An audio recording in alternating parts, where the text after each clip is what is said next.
ማለዳ የመጣ ስታነቃኝ። እንደምን አደራችሁ ክቡራትና ክቡራን የምፅዓቱ አዋጅ ነጋሪ አገልግሎት አድማጮቻችን፣ ሰላም ለእናንተ ይሁን። የማለዳ ቁርሳችንን አሁን ጀምረናል። አዘጋጅ እና አቅራቢ ፓስተር አለማየሁ ነሞ። መልካም ጊዜ ሆነላችሁ። ከሕይወት ምንጭ ውሃ ስታረካኝ። ሰላም ጤና ይስጥልን። እንደምን አደራችሁ። ይህ በምፅዓቱ አዋጅ ነጋሪ አገልግሎት እየተዘጋጀ የሚቀርብ የማለዳ ቁርስ ፕሮግራማችን ነው። ወደ ዛሬው የማለዳ ቁርስ ፕሮግራማችን ከማለፋችን በፊት ይህንን ማለዳ የሰጠንን እግዚአብሔር አምላካችንና አባታችንን አብረን አመስግነን ወደ ዛሬው የማለዳ ቁርስ እናልፋለን። እግዚአብሔር ሆይ በጌታ በኢየሱስ ክርስቶስ ስም ስለዚህ ስለተባረከና ስለ ድንቅ ማለዳ በኢየሱስ ስም እናመሰግናለን። ስለበዛልን ምሕረት፣ ስለበዛልን ቸርነት፣ ስለበዛልን በጎነትህና ጸጋ ክብር ምስጋና ለአንተ ይሁን። አንተ ኃያል ታላቅ ድንቅ ብርቱ አምላክ ነህና በኢየሱስ ክርስቶስ ስም እናመሰግንሃለን። በነገር ሁሉ ስለረዳን፣ ስላገዝከን፣ ስለደገፍከን አቅም ጉልበትና ብርታት ሁሉ ስለሆንከን እናመሰግንሃለን። ጌታ እግዚአብሔር ሆይ በኢየሱስ ክርስቶስ ስም በዚህ ሰዓት ደግሞ ይህን ውብና ድንቅ የሆነውን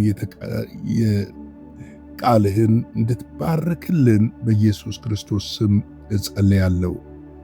በቃልህ ኃይልና ጉልበት ሕይወታችንን ታንጸው ዘንድ ብርታትና አቅም ጉልበት ትሆነን ዘንድ ደግሞ እንደ ቃል መኖር እንድንችል ጸጋህን ታበዛልን ዘንድ በክርስቶስ ኢየሱስ ስም እጠይቃለሁ። ስለ ሁሉ ነገር ተመስገን። በኢየሱስ ክርስቶስ ጌታና ጻድቅ ስም አሜን። እንግዲህ እየተመለከትን ያለነው ሁለተኛ ጴጥሮስ መልእክት ምዕራፍ 1 ነው። በትናንትና 2 ቁጥር 9 ተመልክተን ነበረ።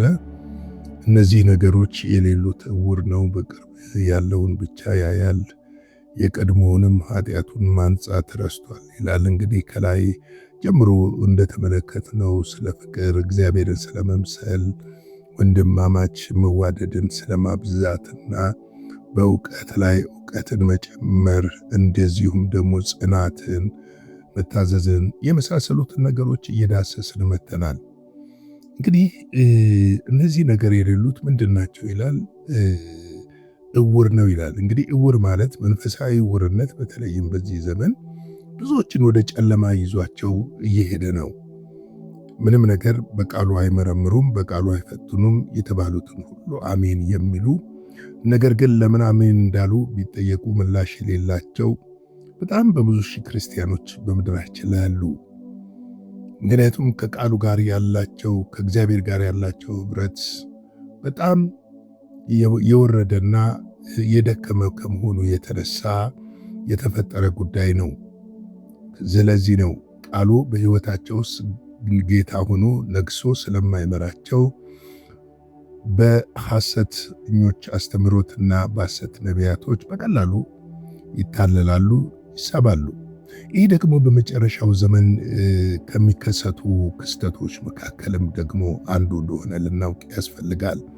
ምክንያቱም ብዙዎችን ያስታሉ ስለሚል አውሬው ዲያብሎስ የብርሃን መልአክ መስሎ የእግዚአብሔር መልእክት አስመስሎ ብዙዎችን ስለሚያስት እኛ ደግሞ ብዙዎች ወደዚህ ወደ እግዚአብሔር ቃልና ወደ እውነቱ እንዲመለሱ ለማድረግ መስራት እንዳለብን አስባለሁ። ጌታ ኢየሱስ ክርስቶስ ሲያስተምር ዕውር ዕውርን ቢመራው ተያይዞ ወደ ገደል ነው ያለው። ዕውር ብዙ ጊዜ ባለ ብርሃን ነው የሚመራው፣ ወይም ደግሞ የሚመራበት በትር ሲኖረው ወደ ትክክለኛው መስመር ወደ ትክክለኛው መስመር ሊያመራ እንደሚችል ማወቅ መቻል አለብን። ስለዚህ እንግዲህ የቀድሞ ኃጢአታችንን ማንጻት ረስተዋል ይላል። ወደዛው ወደ ቀድሞ ነገራቸው የሚመለሱ ሰዎች ምን አይነት ውድቀት ውስጥ እንደሚገቡ ማወቅ ቀላል አይሆንም። ከባድ ይሆናል ብዬ አላስብም። ቀላል ነው። ምክንያቱም ውሻ ወደ ትፋቱ እንደሚመለሰው ማለት ነው። ስለዚህ ራሳችንን ብርሃናማ ሆነን በተሰጠን ብርሃን እንድንመራ የእውነት ብርሃን በሕይወታችን እንዲበራና እርሱ እንዲመራን ራሳችንን ለዛ እውነት አሳልፈን መስጠት አለብን ብዬ እላለሁ። እንግዲህ ቁጥር 10 እንደዚህ ይላል፣ ስለዚህም ወንድሞች ሆይ መጠራታችሁን መመረጣችሁን ታጸኑ ዘንድ ከፊት ይልቅ ትጉ። እነዚህም ብታደርጉ ከቶ አትሰናከሉም ይላል።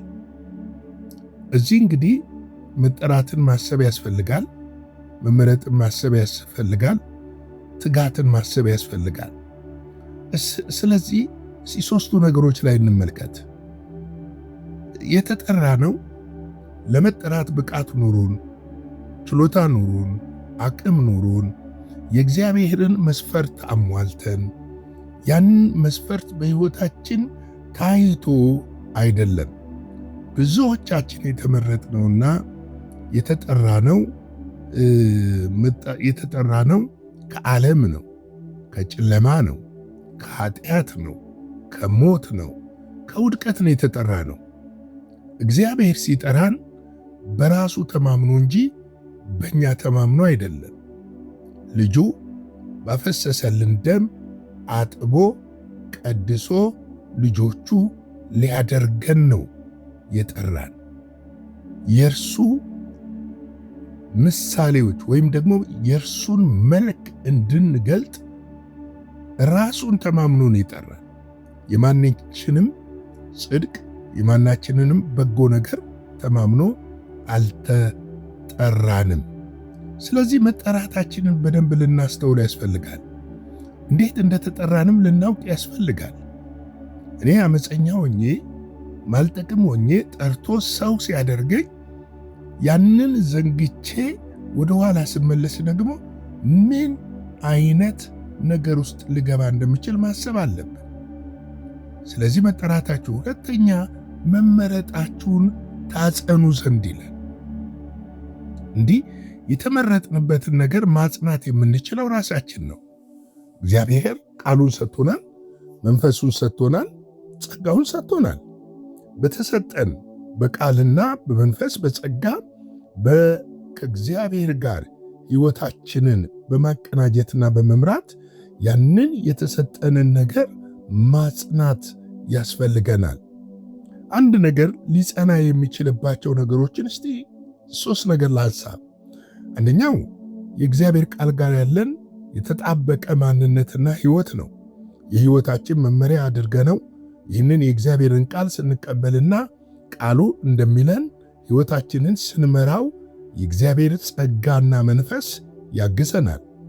ያንም በምናደርግበት ሰዓት ሕይወታችን የተለወጠና ጽኑ መሠረት እየያዘ ይመጣል። ሁለተኛው ጸሎት ነው። ጸሎት ከእግዚአብሔር ጋር የምናደርገው ኅብረት ነው። ኅብረታችን ከጌታም ከልጁም ከኢየሱስ ክርስቶስ ጋር እንደሆነ ልናስተውል ያስፈልጋል። የምንጸልይ ከሆነ ጸሎታችን ከእግዚአብሔር ጋር ምን ያደርገናል? ያስተሳስረናል። ያንን እየተሳሰርን በምንሄድበት ሰዓት እንጸናለን። ሦስተኛው እውነተኛ አምልኮ ነው። እውነተኛ አምልኮ ከዝማሬ ከመዝሙር ያልፋል። ዝማሬ አንዱ ነው፣ ግን ዋናው አይደለም። እውነተኛ አምልኮ በሕይወታችን ላይ የሚገለጠው የእርሱ ባህሪ ነው። የእርሱ የመለኮታዊ መልኩ ነው። ያ የእርሱ ባህሪ ወይም የእርሱ የመለኮታዊ መልክ በሕይወታችን ላይ በሚገለጥበት ጊዜ እውነተኛ አምልኮ በሕይወታችን ላይ ሲገለጥ ከእግዚአብሔር ጋር የተሳሰረ ጽናት እንዲኖረን ያደርጋል ማለት ነው። እንግዲህ በዚህ ቁጥር ላይ ያነሳው ሌላው ከፊት ይልቅ ምን አድርጉ ነው? ትጉ ይለናል። ለምንድነው የምንተጋው? ያለነው ክፋት በበዛበት ዓለም ነው። ያለነው መጨረሻው ላይ ዘመን ላይ ነው። አሳቹ በደጅ ያለበት ዘመን ላይ ነን። ሐሰተኛው የሐሰት ትምህርቶችንና ትንቢቶችን የእግዚአብሔር አስመስሎ ድንቅና ምልክቶችን እያደረገ እየመጡ ያሉበት ዘመን ነው። ስለዚህ ይህን ዘመን ለማሸነፍ የምንችለው ስንተጋ ነው። ትጋት በመንፈሳዊ አቅማችን እንድናድግና ነገሮችን የእግዚአብሔር የሆነውንና የእግዚአብሔር ያልሆነውን በመንፈስ እንድንለይ ያደርገናል። ለዚህ ነው ጳውሎስ እነዚህም ብታደርጉ ከቶ አትሰናከሉምና ይላል። ስንጸና፣ ስንተጋ፣ መጠራታችንን በደንብ ስናውቅ፣ መመረጣችንን በደንብ ስናውቅ ምን አንሆንም? አንሰናከልም። ሮሜ 8:28 ላይ ምን ይለናል? እግዚአብሔርን ለሚወዱ እንደ ሐሳቡ ለተጠሩት እንደ ሐሳብ እንደ እግዚአብሔር ሐሳብ ለተጠሩት ነገር ሁሉ ለበጎ እንዲደረግ እናውቃለን ይላል። እንግዲህ እግዚአብሔርን መውደድ ማለት ምን ማለት ነው? እግዚአብሔርን መውደድ ስንል የእግዚአብሔርን ሐሳብ ፍቃድ ማድረግ ማለት ነው። የምትወዱትን ሰው አታሳዝኑት። የምትወዱትን ሰው ተቃራኒውን አታደርጉ። ለምን? ስለምትወዱት ነው። እግዚአብሔርን ለሚወዱት እንደ ሐሳቡ ለተጠሩ ነገር ሁሉ ለምን ይደረጋል? ለበጎ እንዲደረግ እናውቃለን። ለበጎ እንዲደረግ እናውቃለን። ስለዚህ ነገሮች ለበጎ የሚለወጠው እግዚአብሔር ለጠራቸውና እግዚአብሔር ለጠራቸው ብቻ ሳይሆን እግዚአብሔርን ወደውት እንደ ሐሳቡ ለሚሄዱ እንደሆነ ልናውቅ ልንገነዘብ ያስፈልጋል። መዝሙር 15:5 ላይ ምን ይላል? መዝሙር 15:5 ላይ የእግዚአብሔር ቃል ምን ይላል የሚለውን ያንን ክፍል እስቲ እናያለን። እንግዲህ እግዚአብሔርን ለሚወዱት ነገር ሁሉ ለምንድን ነው? ለበጎ እንዲደረግ እናውቃለን ይላል። ሁለተኛ ጴጥሮስ 3:17 ላንብበው። እንግዲህ እናንተ ወዳጆች ሆይ ይህንን አስቀድማችሁ ስለምታውቁ በአመፀኞች ስህተት ታስባችሁ ከራሳችሁ ጽናት እንዳትወድቁ ተጠንቀቁ ይለናል። እንግዲህ በአመፀኞች በወንበዴዎች ጽናት በስራዎቻቸው ተስበን ከጽናታችን እንዳንወድቅ እንድንጠነቀቅ ይነግረናል። ይሁዳ 1:24 ላይ ሳትሰናከሉም እንዲጠብቃችሁ በክብርም ፊት በደስታ ነውር የሌላችሁ አድርጎ እንዲያቆማችሁ ለሚቻለው ለእግዚአብሔር ራሳችንን እንድንሰጥ መጽሐፍ ቅዱስ በአንክሮ ይመክረናል። እስኪ እንግዲህ ይህንን ከተካልን ይህንን ከተመለከትን በዚህ ክፍል ላይ የሚነግረን እውነት እያየን እየተረዳን ሕይወታችንን ማነጽና በትክክለኛው መንገድ መምራት መቻል አለብን።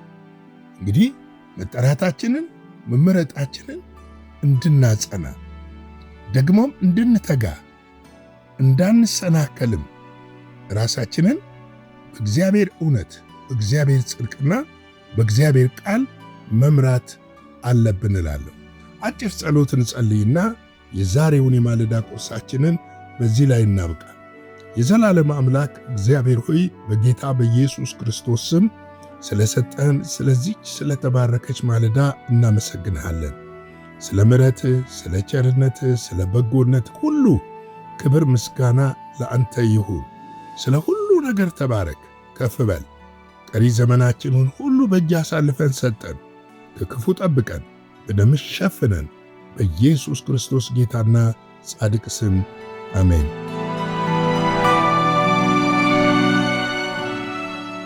በነበረን የመልእክት ክፍለ ጊዜ እንደተባረካችሁ ተስፋ እናደርጋለን።